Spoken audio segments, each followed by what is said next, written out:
Ladies and gentlemen, we are live for day 2 of the Summer Skirmish Grand Finals qualifiers. Courage, joined by Dr. Lupo. How you doing, man? Good, man. Yesterday was fantastic. The start of 4 days of competitive Fortnite, playing for $1.5 million in prize money. And it's fun through and through. So far, PAX West has been a blast. And I'll say, we had a fantastic crowd yesterday, but this place is literally packed to the brim. There is still a line out the door, standing room only. I told this crowd to get loud tonight. I'm not going to lie to everybody at home, but I want to test them right now. Ladies and gentlemen in the venue, how are we feeling tonight? Oh my goodness, I'm getting hot and bothered. I'm getting hot and bothered, Lupo. Well, I can feel it, Jack. Oh yeah, in a good way, in a good way. The excitement here is fantastic. Oh, yeah. Everybody's really excited to see some gameplay today. And we have this evening, day 2, like you said, of the final week of Summer Skirmish.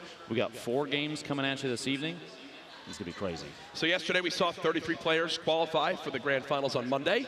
Tonight we'll find out 33 more, and the best part is, you can still register. You can and make it on in potentially if you get here tomorrow bright and early. Ben, walk us through it. If you are here in Seattle at PAX West, there's a couple steps, 3 very easy ones. First, come on down to PAX Lot 73 with your PAX West badge, enter the registration line, and sign up. People have been gathering around 6 a.m. in the morning.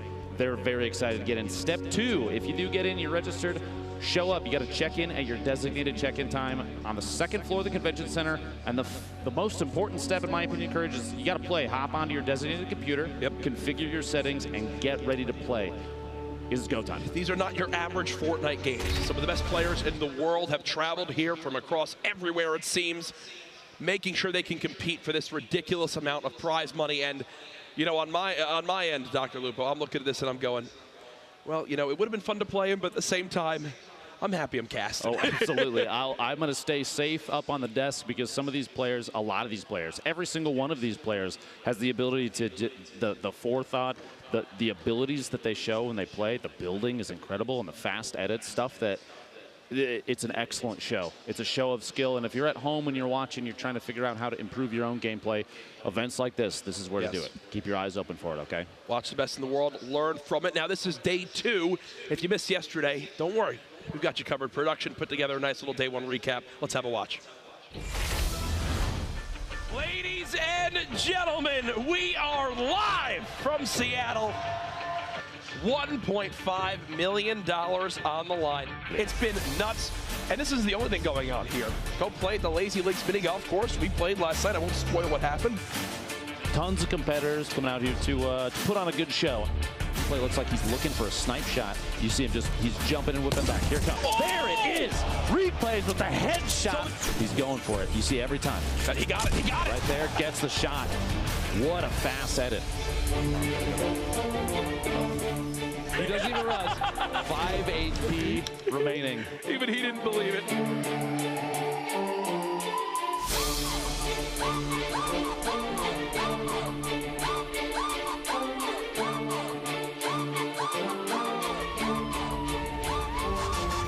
Sneaks inside and gets the Elon, puts him at 6. The second one on Powder, 2 HP remaining. Are you kidding me? 7 limbs this game, and there he goes! Goes down to blue tee. What a finish. Wow, look at the extreme joy that came from blue tee. He's a pro. Confident. 2 players remaining. Without engagement, there's the engagement trying to build on up. A quick shotgun blast. The second comes in as well. Brandon down to just 54 HP. The zone's closing on in. He's got to go for this right now. Brandon dropping on in. 72 hours into the zone. Oh, are you kidding me? With 3 HP.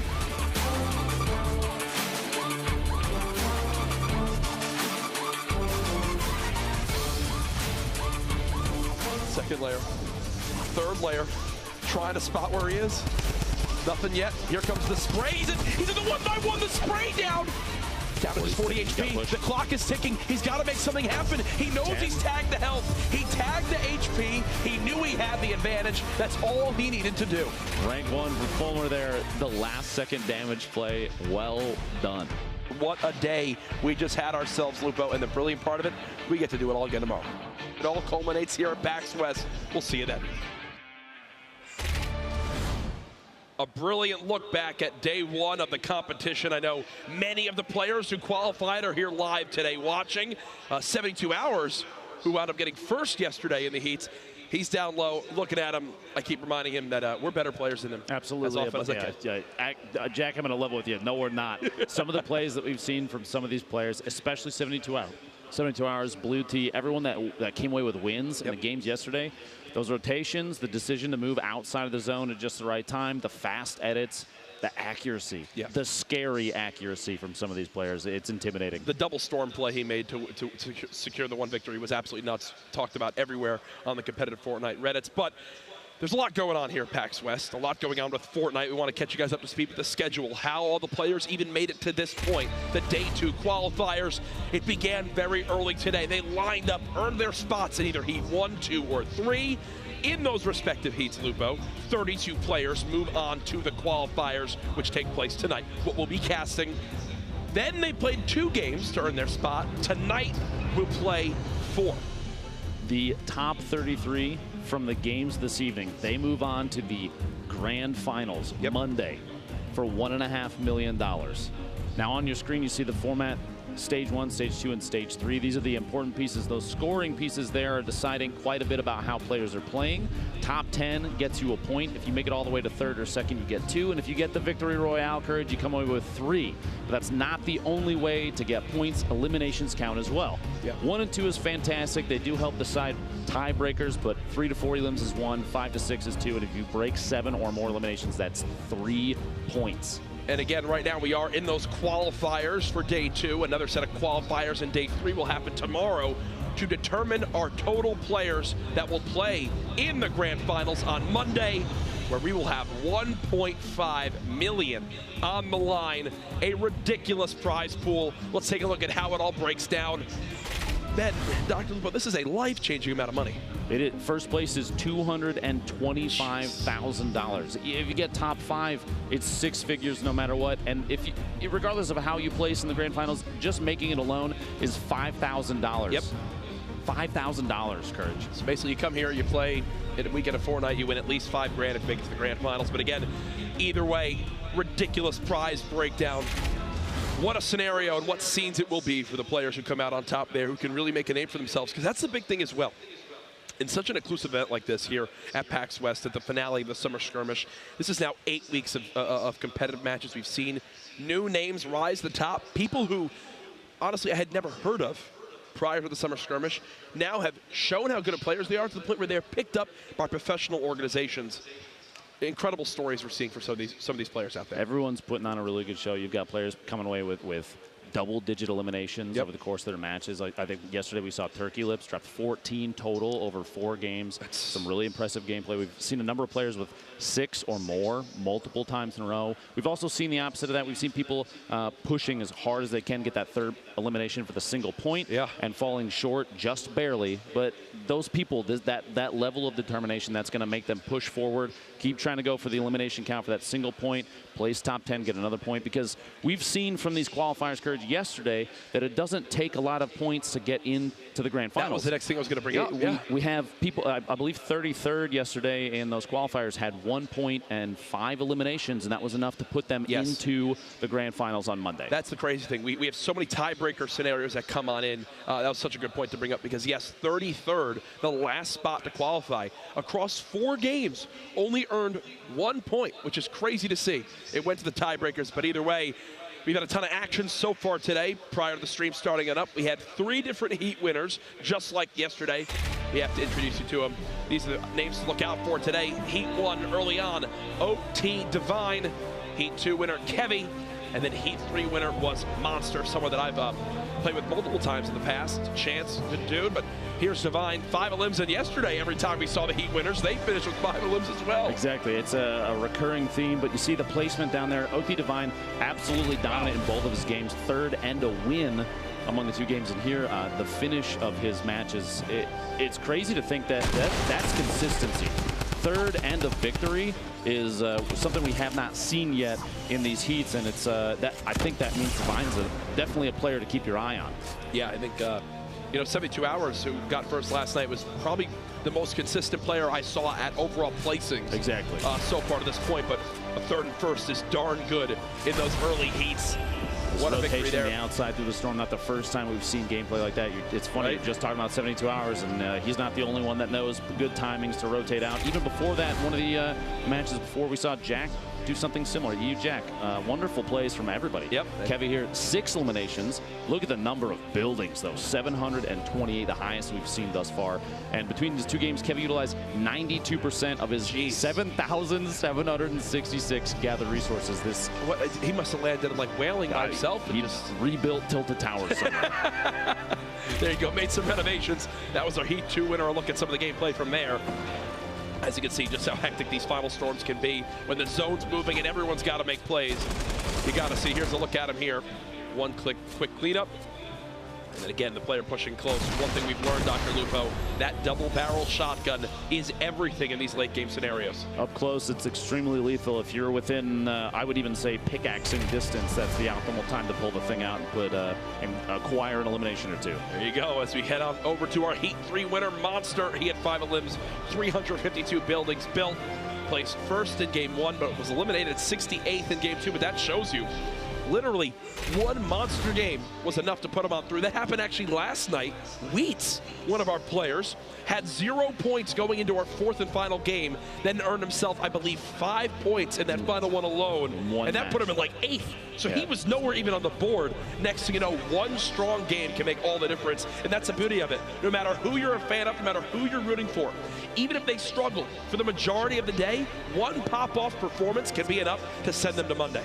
I think that should be at least a little bit of motivation for players that have, like you said, concerning gameplay earlier in their games. Yep. Look forward to the next one, because it does not mean you're out. You capitalize on optimal situations. You find times to third party. You gatekeep in the appropriate ways and push in with a storm. Maybe keep people on the outside. You can take advantage of those, pull away a couple points, and make your way to the grand finals. Absolutely, and that's the story we told yesterday. Again, as the day goes on, we'll keep you up to date in standings, where people are, who's moved on, who's qualified.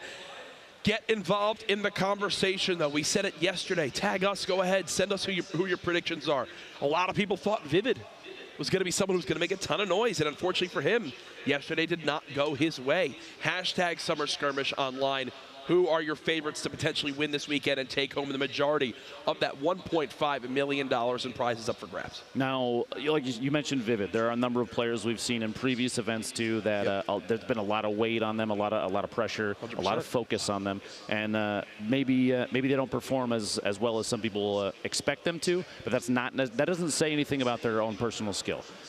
In certain situations, it could be poor decision making, something like that. Maybe too much pressure, not enough sleep, something like that. We've seen Vivid perform in the past. 4 of the previous 7 weeks, he won Summer Skirmish. That's a statement, Jack. That's a statement. That most certainly is. Now, back in Heat 1, you saw a little highlight of Marksman actually winning one of those games, earning the victory Royale. We caught up with him earlier today. The most beneficial skill I have is my mind, I guess. Just the thought process I go to and trying to strategize to win is going to help me the most. I never say that I'm like the best builder, or some people are known for building. I'm not. Some people are known for crazy plays and aim. I try to make them when I can. Like, I want to go for awesome plays, but at the same time, I think strategy is one of the most important things in the game.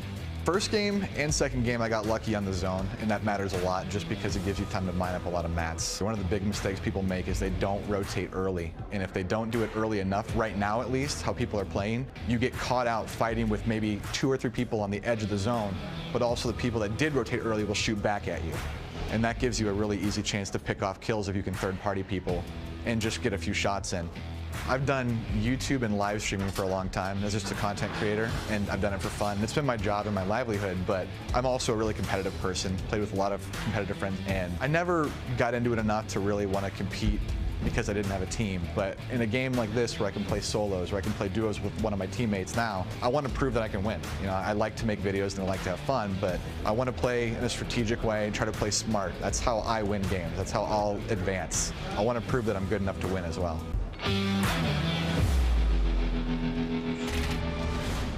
Some quality words from Marksman there, and I think it sums up a lot of the sentiments people have shared so far about competitive Fortnite. The beauty of really You can play solo, you can play duo, you can play in squad. There's all sorts of different formats coming on through. Tests each week on what could potentially be a great competitive format for Fortnite, but also the solo showdowns online. That's how a lot of these top players have been found. Literally booting up your game, playing, competing against the best is your road to potentially being in Marksman's shoes here on the main stage. I think that shows that Fortnite is the kind of game that anybody has an opportunity if they take advantage of the timing. If they're really, really good, they put a lot of their time into it and practice like crazy, Jack. Anybody, like you said, the everyman can show up at an event like this, come away with $225,000 if they take first place in the grand finals.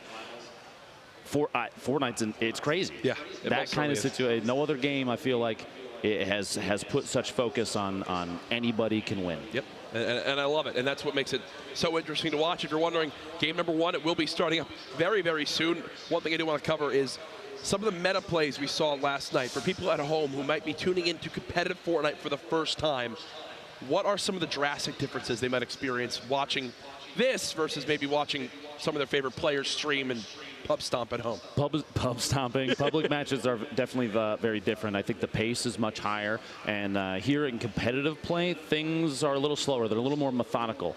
It's definitely not a slow approach to the game. It's strategic. You want to wait for the right opportunities. With gameplay like this, Jack, you have a lot of competitive players that are playing almost perfectly constantly, and it's the almost part that matters, because when your opponents make mistakes, a good player, a truly competitive player, will know when to take advantage of that. They'll take their shots at just the right time during rotation. They'll watch for mid-engagement and third party and not expose themselves. And you don't really see that in competitive gameplay, or public match gameplay like you do in competitive. Competitive is very much about the right timing on mistakes of your opponents. 100%. And like 90% of engagements in competitive seem to also battle around fast edits. Oh, yeah. Catching your opponent off guard. It is nuts how it all plays out. Again, we've been mentioning how much action there is going on here at PAX West with Fortnite. Not only is it the Summer Skirmish kind of grand finals, but for folks who want to have some fun, we have an entire Lazy Links mini golf course. And actually, prior to any of the broadcasts starting, me, you, and Zeke headed on over. We had a nice little friendly competition, and it's time to be revealed to the world who wound up winning. Let's watch. If you guys play mini golf like you do Fortnite, I mean, you're pretty much going to lose to me, so... Oh, come on, Zeke. That's just pretty much... Bro. Wow. Gentlemen, wow. Take your clubs. Loser has to admit that they are the worst Fortnite player in this group. All right, so... I'm in. I'm in. Am I hitting first? Yes. Are you actually stretching right now? Like this is gonna matter? Sorry? Is this the first time you've ever stretched your entire life? Hey, that's actually... Bang, baby! 3, keep going. Oh, it's still go. You have finished it out. Big swing and a miss coming in here from Jack. The expectation is nothing but net, but he misses because he doesn't know geometry. Technique's important, Jack, all right? It's not like building one-by-ones out here, buddy. You got to actually hit your shots. No! Oh! That's so much trash talk for a miss. All right, 3. That is a par 3. You actually got 3? 3. Currently, I'm average. Gotta hold this 3. Wait. Wow. And that's 1. Yes. Sorry, wait, let me reset my mind. I'm thinking like courage. Okay, think like Lupo. Okay. Swing number 3. Okay. Dude, okay. it's not that challenging. Partying inside the battle bus, Zeke, all right? Give him a break. Oh, wow, my dude. gosh. No. He has to get like... Oh, All right, I'll take my next hole. 6. Next I'll hole. take my 6. Literally next hole. There you go. There it is. Oh, wait, isn't this wet paint? It's called carpet. Oh, okay, we're good. Jack, it's carpet. Cut this. Please say this is staining, especially this part. Cut that from the video. There it is. You're kidding me. You're try. it's so stupid. Bro, if I was born in the 70s too, I'd be good at golf. Oh! Yeah. Okay, so next up, we're going next hole. What? Yeah! Guys, it doesn't get better than this. You can watch this. I'm guaranteeing a hole in one. You guys got this on camera, right? Guarantee? All right, guarantee it. You got to get it up the little incline. You forget how strong I am. legend. You forget how physically strong I am as a being. What? Yeah. I don't do well with fall damage. How am I supposed to hit this? Oh. Courage, we need you for tomorrow. Please don't die. Don't hurt yourself. Good thing we won't have to worry about that. Oh. Oh. What? Ooh. No way, dude. Oh, thank God. Okay. Oh, no way. Oh, no way. For the birdie, no pressure. Yeah, dude! Let's go! Okay, so now Greasy is my main. I'm part of the Greasy boys. Just gave the Durburger a kiss. Kiss for good luck, it's baby. so sweet. Oh, dude, don't show where it comes out of. Don't show the whole. Oh, what is that? Okay. Get off me, bro. Okay. Get off me, bro. Okay. Seriously? That is a 2 for Courage. Good deal. And okay, you got it. All right. There it is. Next time you stretch, check to see if those jeans come in a larger size. They don't, apparently. Great. Oh, that was so bad. The tongue didn't even go back on the green. Now look where it's trapped. You gotta hit it from there. You gotta hit it from there, dude. You gotta hit it from there, From bro. there? Play it You where can't it stand on stands. it, that little break. We can put you in the toddler division. Okay. Okay. Jack, we made a mistake. When we got him a golf club, we grabbed one of the adult-sized ones. Yes. Wow. Wow.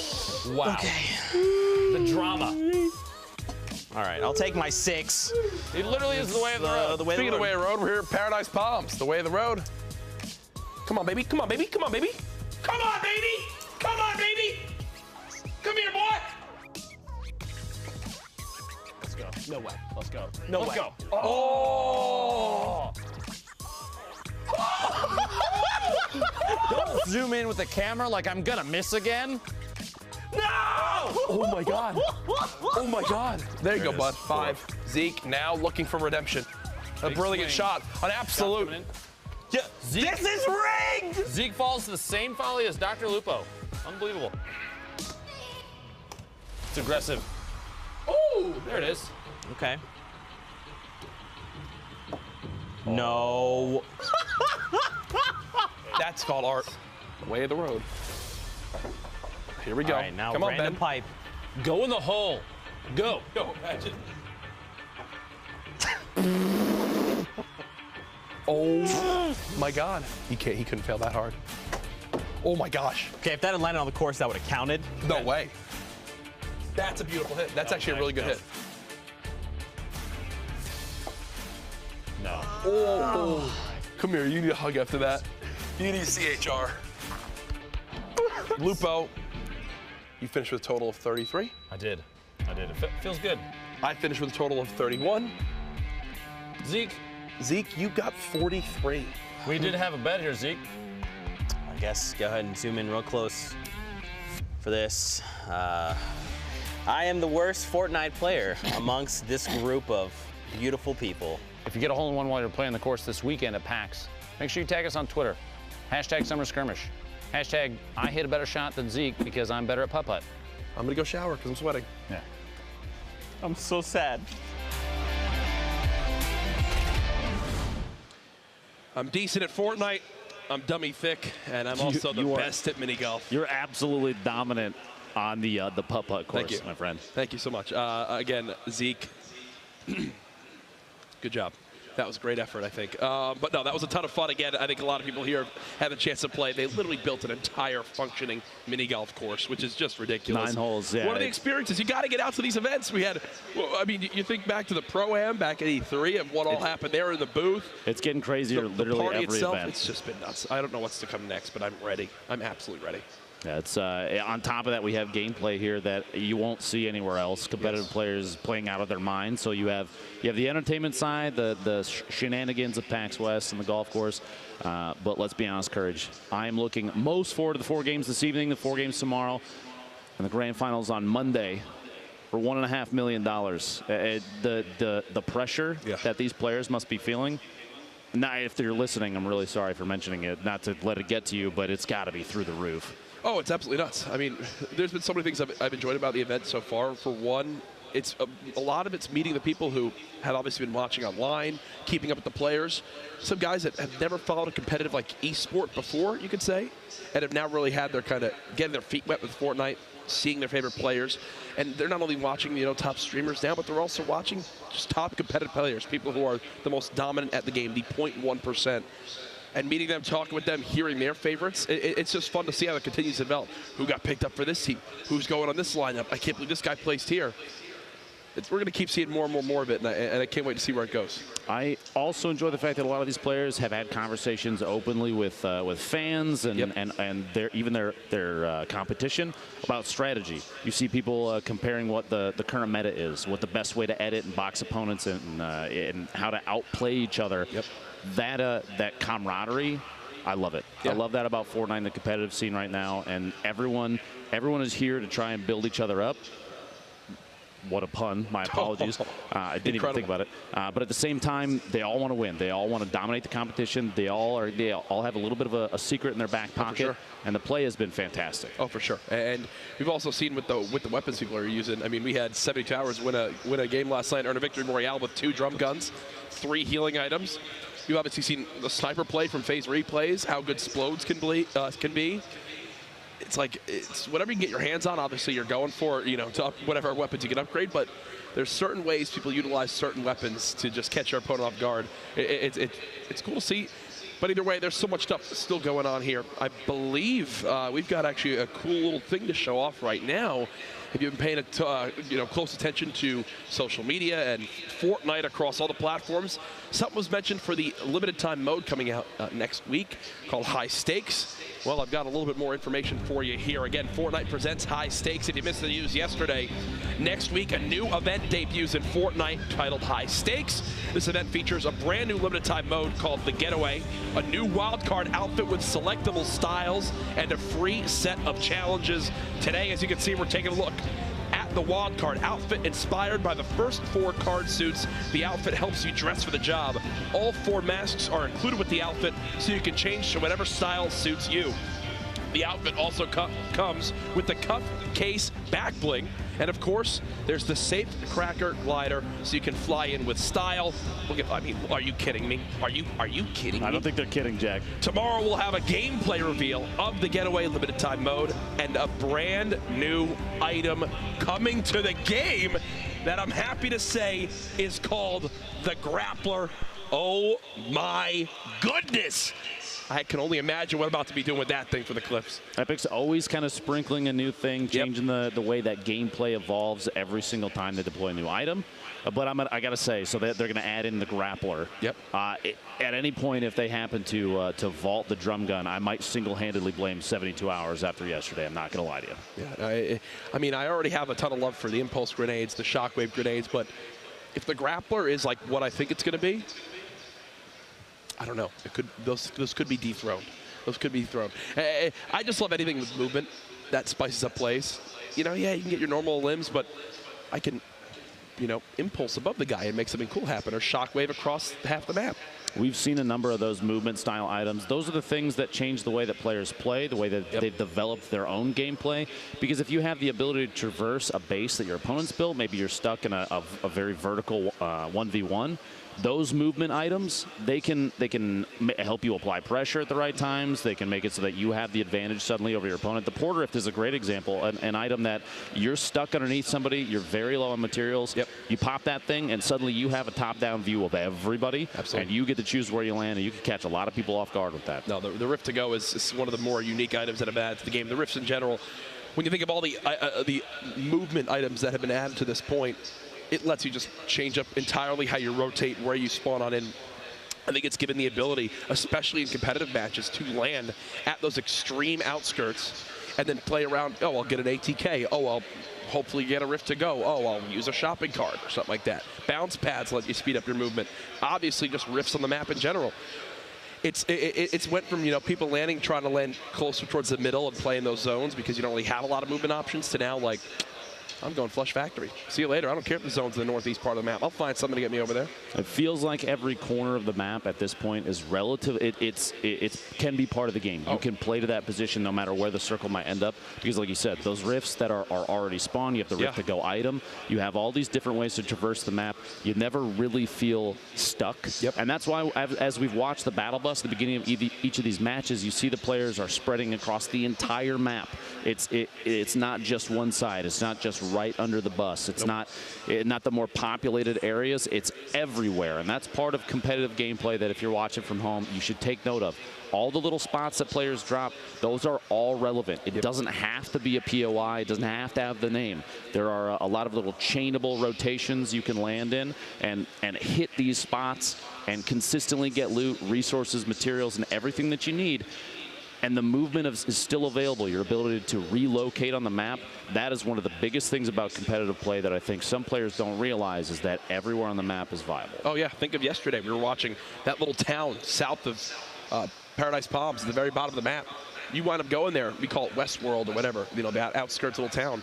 Like 4 or 5 people were landing there. Some of our top elim players were going and getting early game engagement wins. And next thing you know, these guys had 3 elims and there's still 60 left. They've earned themselves a point, and that might be enough to put them on through to the next round to earn their spot in that final qualifiers. Again, for everyone at home, we appreciate your patience getting a couple things sorted here behind the scenes. Use that hashtag Summer Skirmish that we mentioned earlier on. We should hopefully be getting into the game here soon. Either way, things we've talked about, this high stakes LTM. I'm excited. I want to steal that llama, man. I feel like it's like the perfect way to send us off in Season 5 to whatever is to come with the Cube and Season 6. We were watching games earlier here in the venue. People were freaking out because it was in the low gravity zone by the Cube. So, like, fights were going on, people like floating around. Air, yeah. It completely changed how the battles wound up going, and it was just so funny to see, like, people trying to hit snipes and trying to build based off it. It was a completely different game in that just one area by Fatal. Hopefully we'll see a little tease of that tonight. Who knows? What do you think the Cube is going to do next, Jack? I want, like, another event like when the rocket launched. I saw people thinking, like, what if someone broke out of it and everyone in the lobby had to fight against it? How cool would that be? It's like, oh no. Pickaxe only. For one time in Fortnite Battle Royale, it's a peace between everyone in the lobby against one item.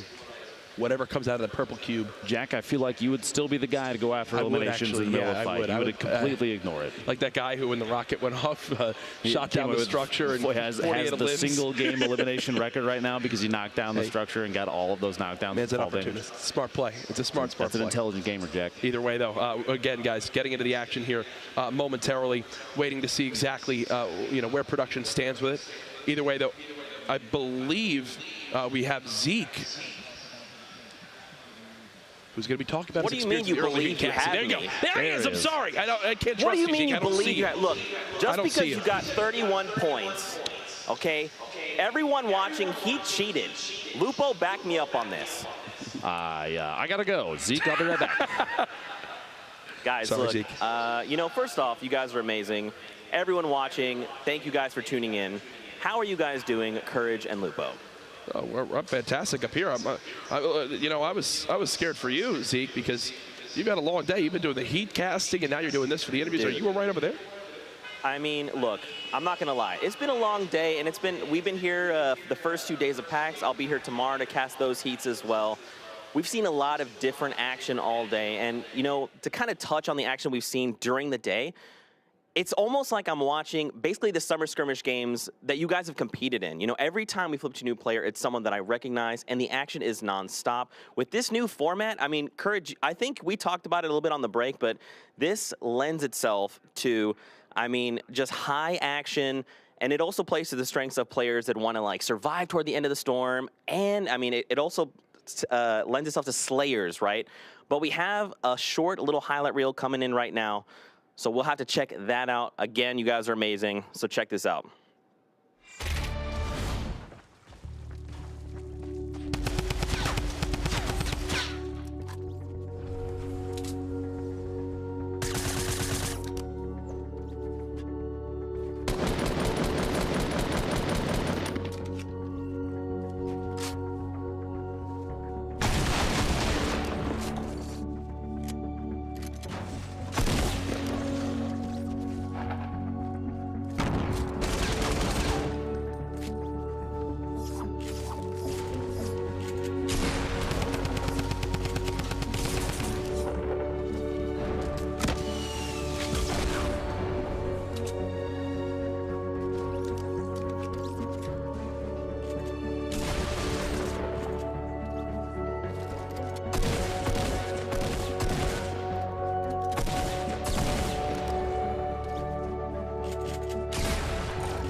sorts of limbs going on there earlier today. A look at this packed house live from PAX West for day 2 of the Summer Skirmish.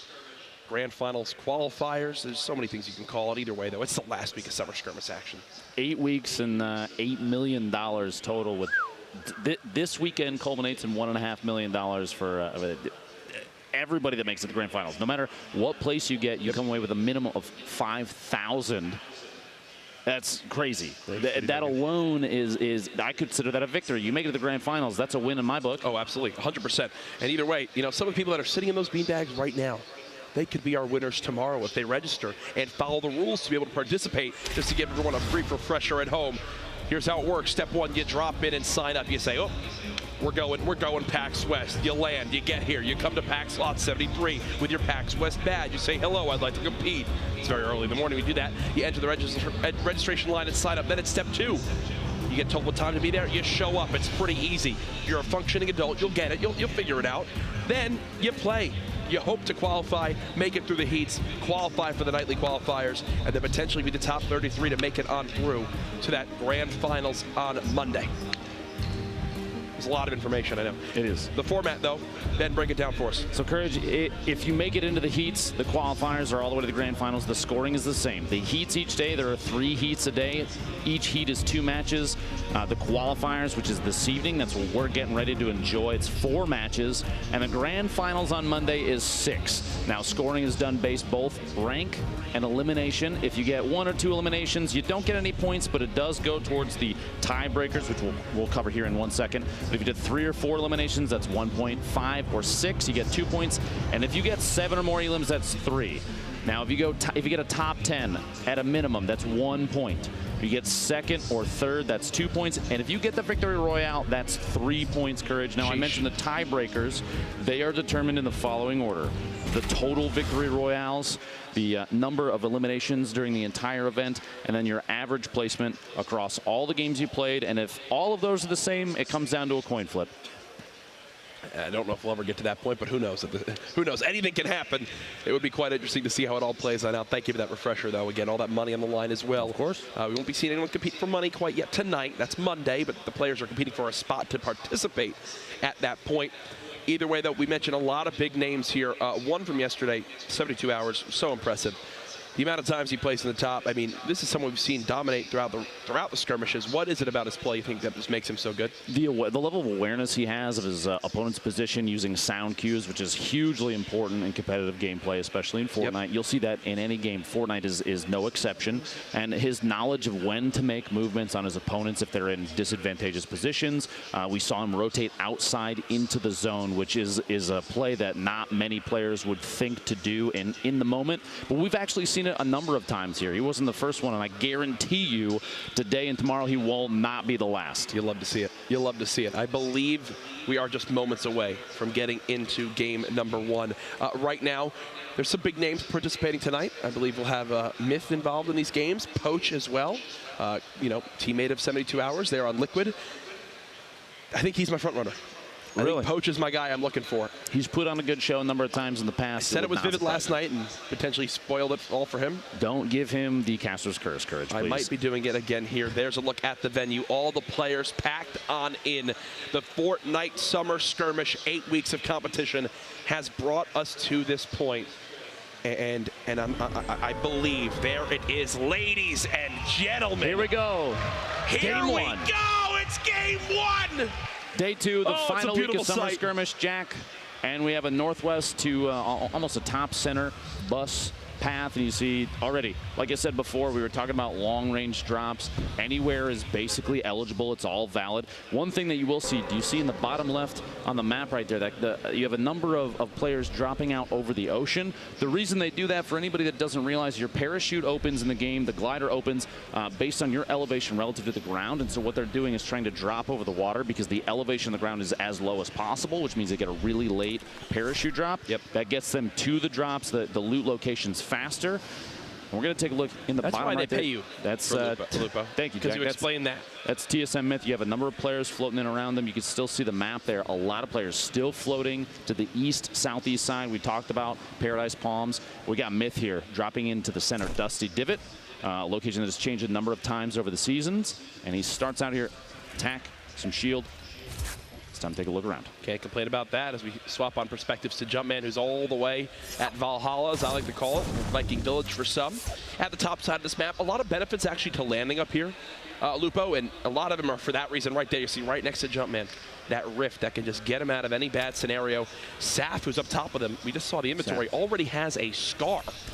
So if this man gets into any sort of a ranged battle, I think it's going to spell disaster. It's going to be tough. Jumpman does have the hunting rifle, which you won't see a whole lot of late game from a majority of players, but unless they're feeling very adventurous. Typically, late game in competitive matches turns into like a very CQC fight.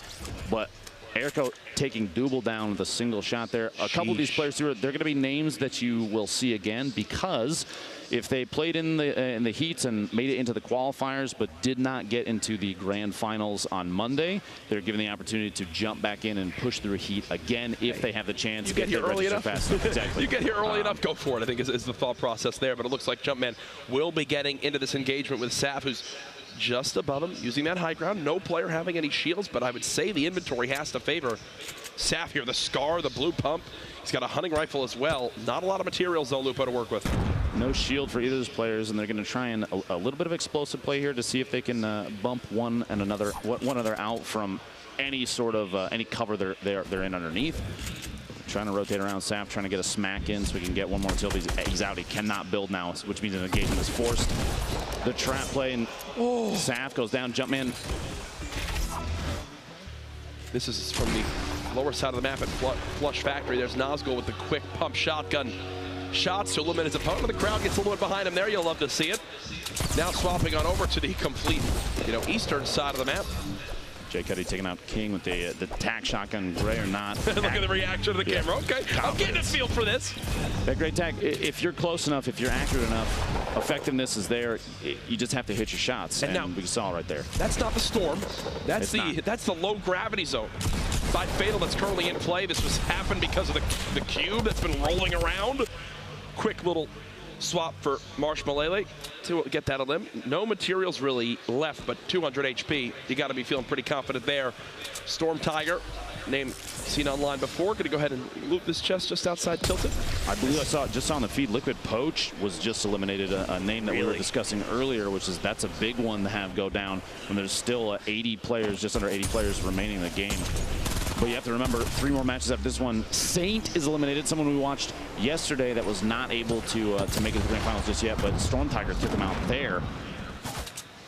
Out of materials, 7 and 5, and that's it. It hopes to grab a little bit, enough for one build.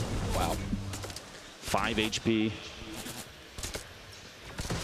Oh my goodness! The timing. He's got to try to make something happen. Hit the sniper shot. 1 medal, 1 HP. What? What? Storm Tiger makes it all the way underneath. Okay, and here's his opponent. Maxed health with a shotgun. Storm Tiger, if you win this game, you're my dad. Okay.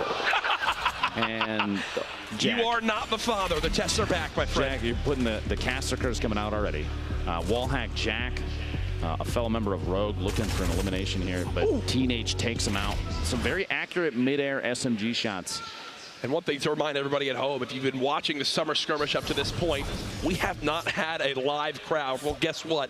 It is standing room only. And you can hear just how intense it is. A live look at the scoreboard. Again, we are running a full-functioning spectator feature here this weekend that catches us up to speed on where we are. Now, Ben, for everybody at home, let's remind them of how the points work. 3 to 4 limbs will earn you 1 point. Nobody yet at 3 limbs, so everyone's still sitting with a goose egg. Lassie's the closest right now, though, with 2, but here we see Painful PvP pushing up, trying to see if he can get above his opponent, but there's a lot of building going on here. The triangles there, the pyramids, but he does have a top down. His opponent using those pyramids to double layer, trying to make his way in, but a lot of edit and replaces from Painful. The drop down, his opponent closes an edit behind him. The chase down. That tack shotgun coming in handy. He takes an elim from Siba there and picks up all his loot. Was that not exactly what we talked about earlier on with the edits and how edits are basically 90% of high-level play? Both players trying to utilize them there. Fortunately, only one can come out on top as we swap on over to Payday, who's just bouncing around. Yeah. By the way, I don't know if you noticed that he's an Xbox controller player. You see the keybinds down at the bottom is the Y and the bumpers, which means we've seen a number of players show up with their controllers and stay toe-to-toe with anybody, and it's wonderful to see that. The competition is fierce on both the console and the PC side. Now, Cease is someone we've seen in the Summer Skirmish events a number of times. I've watched his gameplay. Very, very fast at it as we've seen in the past. But he's also scary accurate. Of course, I say that at the shotgun blast. A second one coming in. The jump over the top. There's the edits you mentioned. Trying to just pull some last-ditch efforts with the clingers, but it's not enough. Payday does go down. It's a relatively clean fight from Cease, and the big thing to point out, too, as well, Lupo, look at the materials. Now, 800 wood, 430 brick. Great spot to be in so early in the game. You see Hysteria, the left side of your screen. He was someone who wasn't able to make it through yesterday through those qualifiers. Came back on through, got off early, and now he's back again. Made it through the heats today to give it another shot, and they're down there in Greasy, but back over just southwest of Retail. There's a pair of houses here that is a pretty common loot spot for players that don't want to hit a POI, but it looks like it's a pretty hefty drop here this time. Dr. David, a fellow doctor, trying to see if he can put some shots in. Probably not legitimate as well. Sorry. Wow. I'm sorry, Ben. We'll talk about that later on. These drop-ins, you'll see some players even avoid building. I think his opponent was down underneath. That David gets third-partied. Wondering, is he going to pop the Rift to go? Is he going to try to just use it as an escape tool? He's going to escape. If right now he feels like he's in a bad spot and he does not use that Rift to go, I feel like that's a pretty big mistake. He has an opportunity to make a move here. Yep. He can pop them, and he does have bandages there to push himself up. He's going to be at 100 HP if he gets a chance to get all of those off. But we'll see here if Stark2K decides to push or not. We have Amjov, Sean was taken again, another name we've seen, and Kevy back there in Retail, and the Storm's going to push them out to the west. You're going to see some third party here in a second. This build fight as well is going to be maybe an opportunity to get a knockdown on somebody. Seemed like it as he had Stark just disengaging. And, you know, I was so confident in him in that last battle once I saw the kind of health that his opponent was at, but then I didn't kind of realize maybe his material count was low, and that's exactly what the scenario is on the opposite side of the map. Megalomaniac 94. This is out at the hotel. The snipe shot. The headshot on Envy Scratch before going for the rift to make an escape because of the circle, but Scratch had maxed HP. He did. Megalomaniac only had 75. That was one of those where it's like, this kind of determines my whole game right here. A headshot is everything, and he landed it. An excellent shot. Fuzzy, the top-down view, pushing down. This double barrel we've seen a number of times. One of the most chosen in competitive, most chosen shotguns in competitive games because just how close combat a lot of these fights are. You won't see a lot of players say no thank you to a double barrel. It hits so hard up close, you can make a definitive play very easily with it. Right now, Fuzzy seems like he's not too confident in the engagement he finds himself in, just looking for maybe a reset in this fight. Quick little picture in the top right as you see Fuzzy just kind of jump out of frame saying, nope, not this time around, pal. The top right there, like you said, Jack, is kind of, it was almost a cross-section of what was happening around Fuzzy as he was backing away, just so players can see the layers, the number of the angles, the ramps that get placed during these engagements. And you have to watch for every angle possible because his opponent could have pushed up, built up a little bit, and gotten the top-down view through one of those ramps and taken a shot on Fuzzy as he was backing out, but he was lucky enough that they did not do that. He's taking his opportunity to farm up a little bit and build up another material buffer. Cub Smiles, this is another player I think we saw yesterday making a move away. A lot of intelligent disengaging, a lot of defensive building that is excellent to see in competitive matches because a lot of players see building most of the time as an aggressive way to play, pushing up on your opponents. But right now, even right here, he might potentially edit that once it finishes so he can peek through the structure and see if his opponent is pushing. And the zone, you just heard that kind of noise, means, hey, it's about to push. Slowly beginning to close on it, and this is actually a very, very awkward zone. You see it, half of the zone is the water. So no one will be there. How does that maybe change these scenarios, Dr. Lupo? Because we talk about gatekeeping all the time, but I feel like you've only got about 60% of that zone that's even in play. Not a whole lot of players are going to be coming from the north and northwest side just because of how thin the sliver of the map is that's left up there. You also have the southeast corner, which, if you saw the map earlier, is relatively sparse with players. But that northeast side, the largest push of players, and there's actually a fight going on outside there. Hopefully we can see that after the fact, depending on what happens with that. The two players fighting the storm.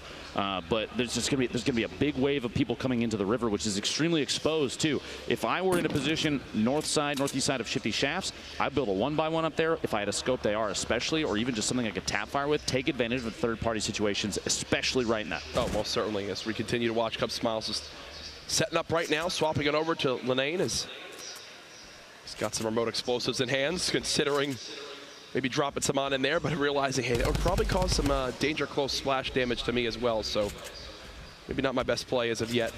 There you go. Now his opponent beginning to build on up, try to fight for this high ground. The quick reaction from Linane as he continues to build on up, keeping the high ground advantage, not getting the high damage pump shots he might want. It looks like it's time to spray. SMG in hand, nothing as of yet, and now, a third party. A new challenger approaches as he will again look to kind of reset this fight.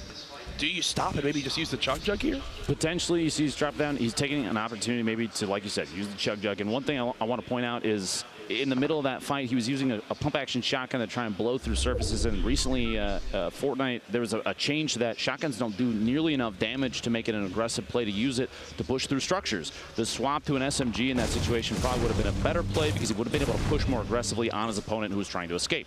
So the shotgun choice, not enough damage. It just doesn't fire fast enough, and because of the change recently, it doesn't hit hard enough to make it an aggressive push through structure. Now, quick note, I just looked down at my scoreboard. Remember when I mentioned 0 people had points yet? Well, guess what? Ghost Aiden just jumped up to 5 elims. 2 points already earned. Our leader at this point, and then Painful now at 3. Those are our only 2 players up to this point, Dr. Lupo, who have earned themselves some points on the board. There are 3 other players currently alive that have 2 eliminations, 1 more elim pushing them to the 3 to get that single point. That's Kevy, Fluffy, and Zachamp. If they could pull, like I said, 1 more elim. And it's so important to mention, too, as we see how Painful got his 3rd elim. There it was.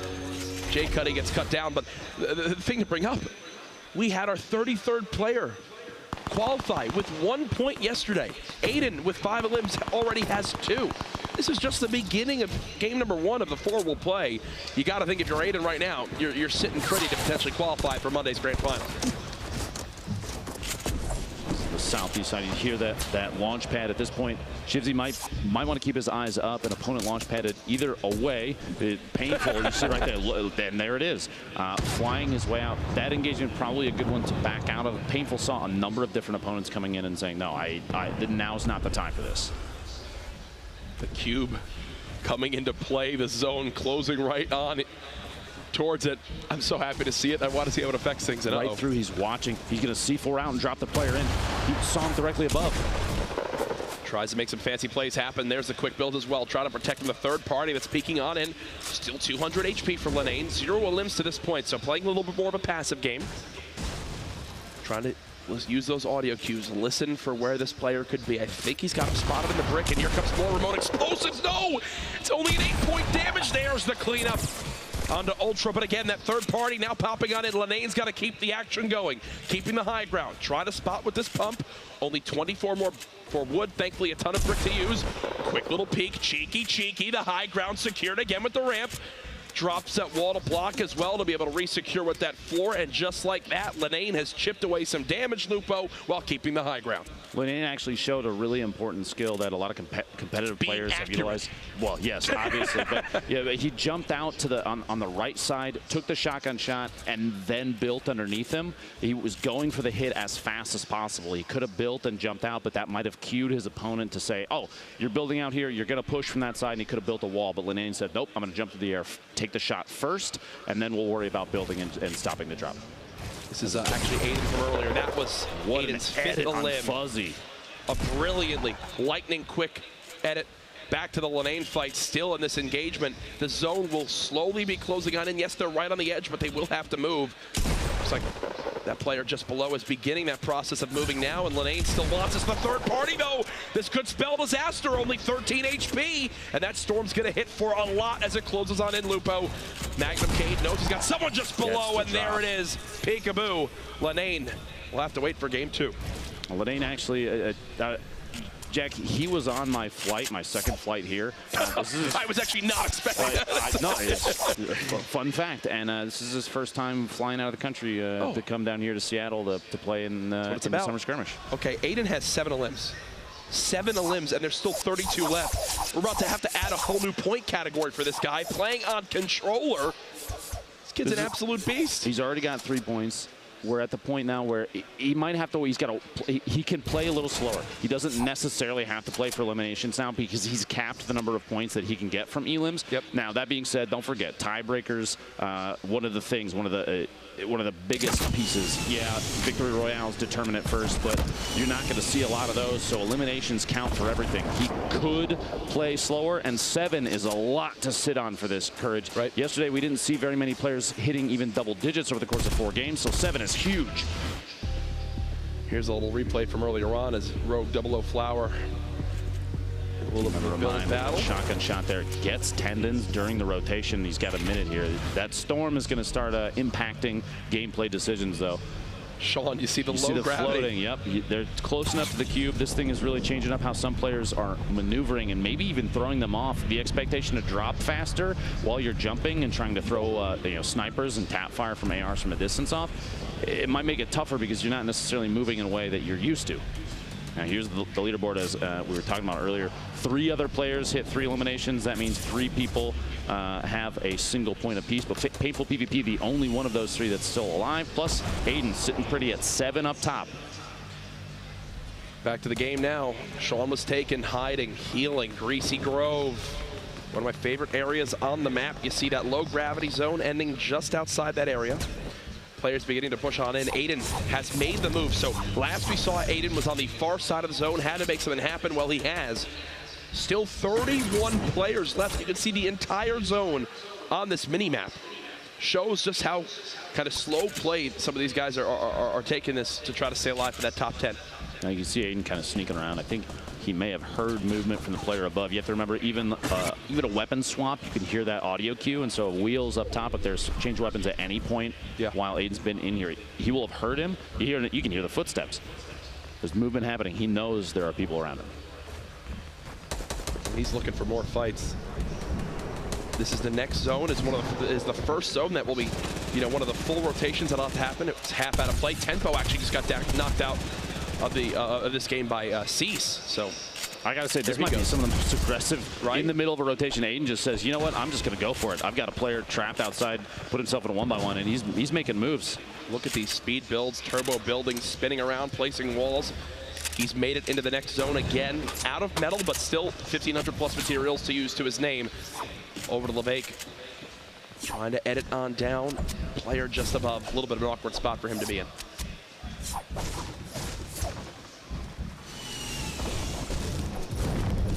Uh-oh. Remember that trap? Remember that trap, Aiden? There are a pair of them in there. Remember that trap, Aiden? Place! Remember the trap! There it is!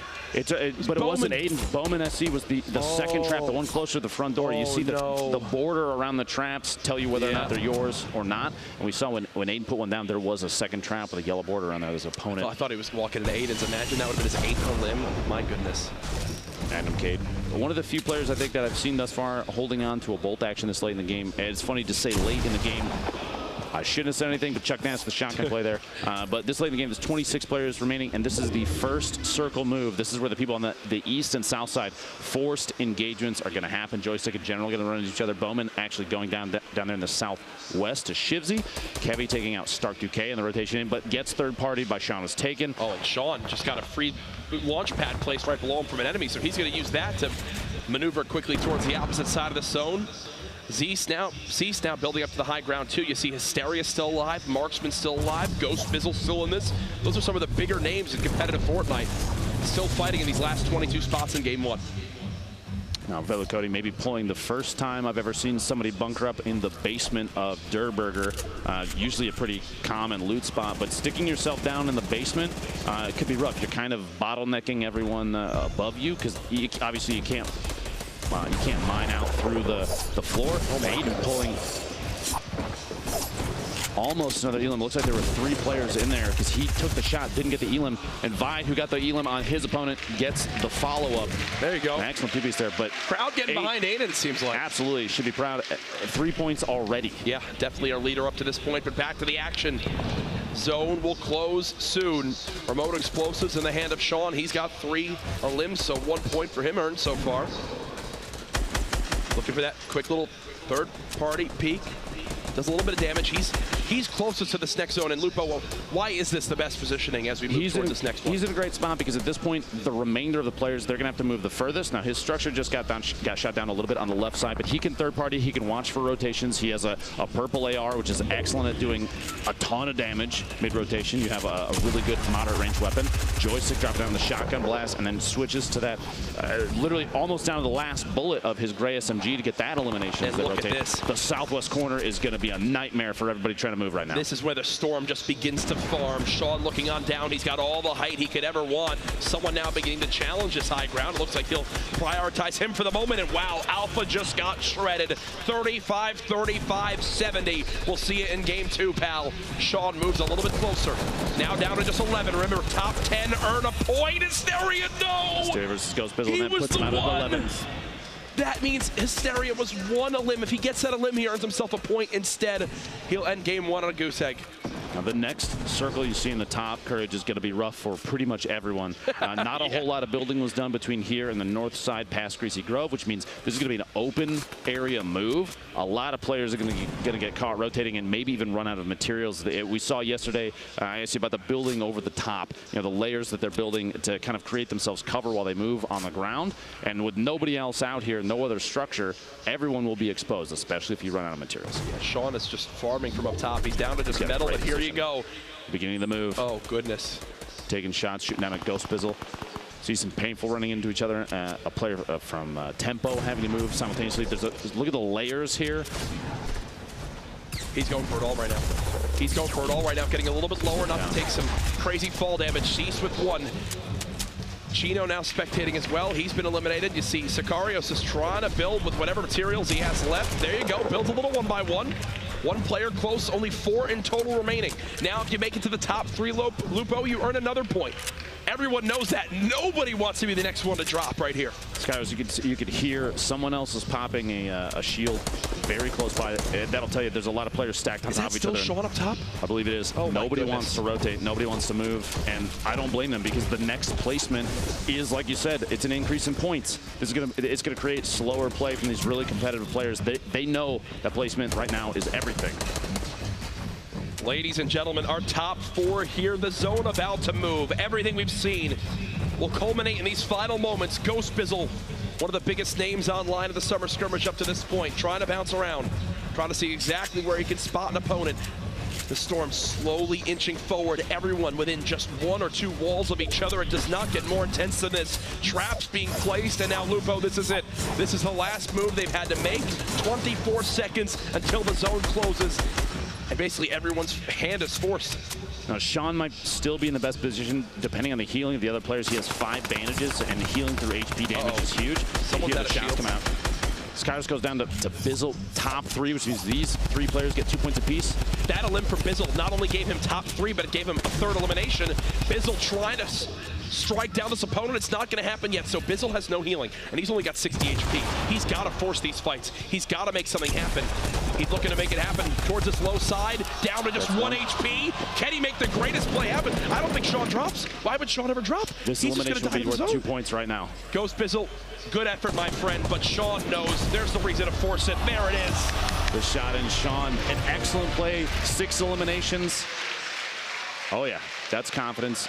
An excellent set of decision-making opportunities there. As he was up top, he rotated at the right times. He stayed above and in front of the next move for each circle. Ghost Bizzle, he's like, all right, hey, you know what? His big role right there, yes, could he have tried to maybe get the victory royale?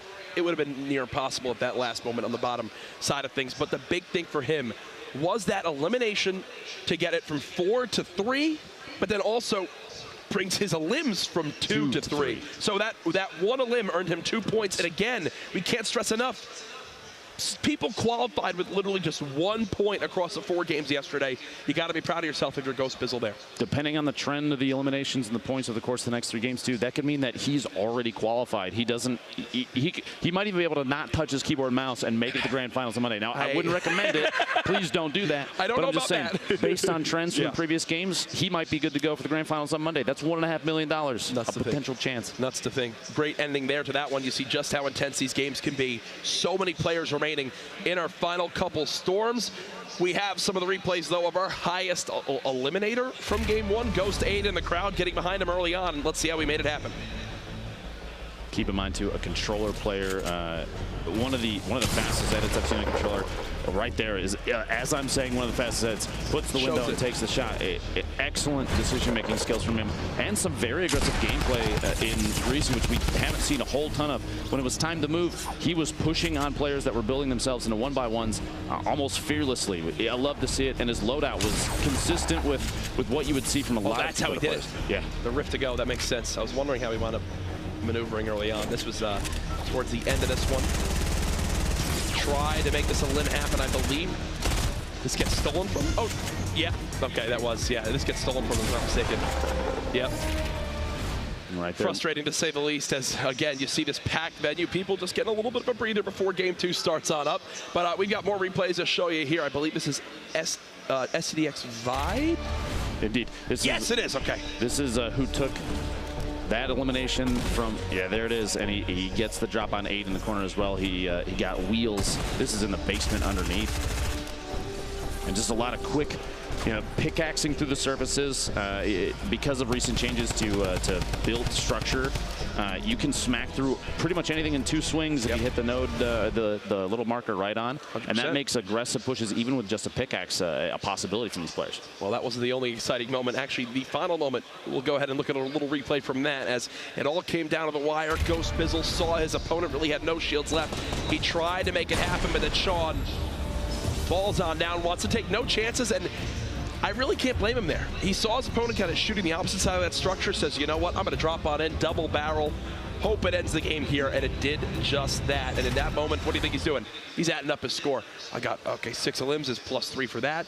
You get you get +2 for that, then you get +3 for the victory royale. 5-point game for him. Brilliant position to be in.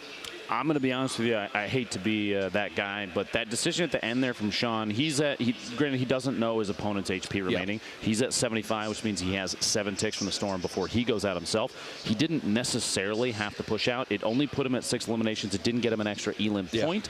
Maybe a risky choice. It's flashy. I like it. It was flashy. The one thing that you guarantee that it did do for him, though, is if it comes down to a tiebreaker, which with that many eliminations it probably won't, but it gives him a little bit of an advantage. Yep. Nope, you love to see it. Sean winds up taking matters into his own hands there. Again, good effort from everybody in that first game. But either way, some fun stuff to kick off our night 2 of qualifiers so far. I believe we actually have Zeke down on the floor with an interview with our winner from game 1. Guys, how are you doing? Fantastic. We're having fun, pal. We're having fun. What an awesome game 1 for the qualifiers today. I'm here with the winner. Sean was taken. Sean, come over here, man. First off, congrats for slaying. So let's talk about this, man. You show up today, and you qualify after the first 2 games this morning. And then you show up here, and on game number 1, you make yourself a target, and you say, look, 6 eliminations and victory royale. How are you feeling after that game? I'm feeling really good. I didn't expect it. I was going to try and hide the entire game and just make top 3, but I just got killed, so I don't know. The ball started rolling, and it all worked out. Now, when you were getting those eliminations, were you aware? Were you like, man, that's 3, 4, 5, 6? Or were you just like, I'm just getting another game, and then you drop down on someone, you're like, oh, that was the victory royale? Or were you aware of what was going on? I mean, I was just keeping high ground, just shooting at people. There's nothing really, I don't know. I'm not trying to be cocky, but when you're on the top, it's literally, you just pop people off. And now, I had lucky RNG on my AR, so. Okay, and now in those final moments, right, you're sitting up top. Did you know the player would down? Like this player had 1 HP. Did you know that? Because it felt like you waited for a while, and then you just dropped down. You were just like, hey, double barrel. Let's go, 1v1 me. Because you even dropped into the storm. Well, since all the graphics are high on these computers, if you drop in the storm, they can't really see you. And the shotgun it's broken, so one shot. Fantastic. So what is your strategy? You've got 3 more games lined up. What is your strategy going into these games? Are you just going to keep going aggro and keep slaying, or are you just going to take it easy? What are you going to do? I'm going to go for some plays, because I'm pretty sure I'm qualified now, most likely. So if I can just get some content for you guys, that'd be cool. Well, thank you so much, man. Good luck in the rest of your games. Ladies and gentlemen, we're going to take a short 5-minute break. Don't go anywhere. We have more action coming your way after this.